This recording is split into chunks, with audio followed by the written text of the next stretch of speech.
Michel Berger, que devient son fils Raphaël Hamburger né de sa romance avec France Gall?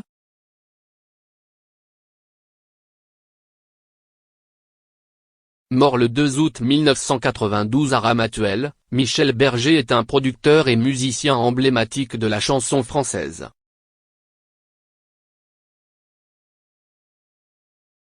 Ayant eu 2 enfants, l'ancien époux de France Gall a transmis son amour de la musique à son fils Raphaël qui a choisi de travailler dans le même domaine que lui.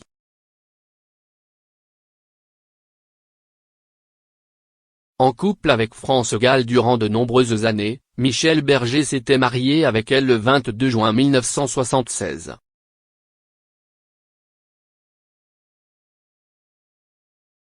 Ils ont eu 2 enfants, Pauline, née le 14 novembre 1978, elle est décédée le 15 décembre 1997 d'une mucoviscidose, et Raphaël Hamburger, né le 2 avril 1981.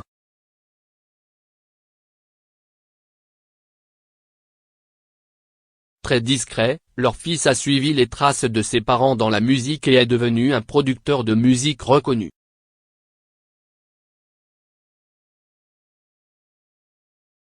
Il possède d'ailleurs 2 boîtes de production. Il vient d'acheter un studio d'enregistrement, il a créé une radio, un label de disques, et supervise des musiques de films.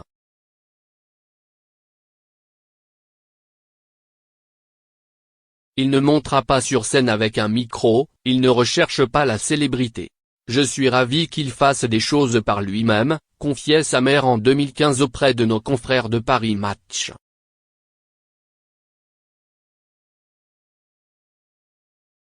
Les amours du fils de Michel Berger. Après la mort de son père en 1992, sa sœur en 1997 puis sa mère en 2018, Raphaël Hamburger a poursuivi ses rêves dans la musique et a même été initiateur de la 2e version de Starmania, l'opéra rock lancé par son père en 1979.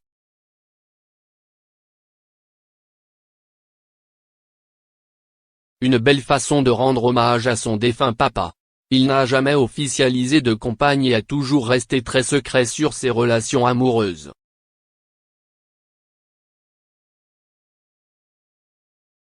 Certaines rumeurs lui ont prêté une relation avec Cécile Cassel, connue sous le nom de Holly Cease qui n'est autre que la demi-sœur de Vincent Cassel, en 2009.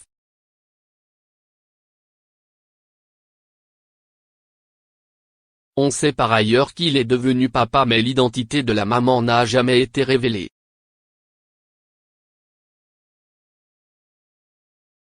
Raphaël Hamburger marqué par la mort de sa sœur Pauline. Interrogé dans le documentaire filmé pour C8, France Gall avait évoqué la perte de leur fille Pauline alors qu'elle n'avait que 19 ans, on ne le croit pas, on ne revient pas de vivre un truc pareil.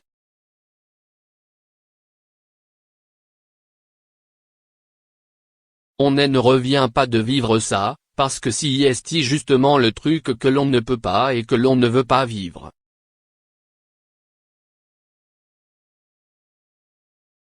Tout le monde dit que c'est impossible et inhumain à vivre, et pourtant on me le fait vivre.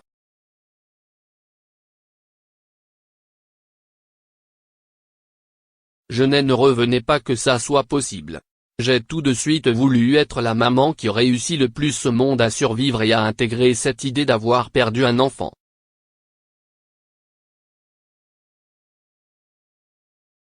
De pouvoir le plus facilement vivre avec ça, parce que sinon on est foutu si on y pense, si on est dans le regret.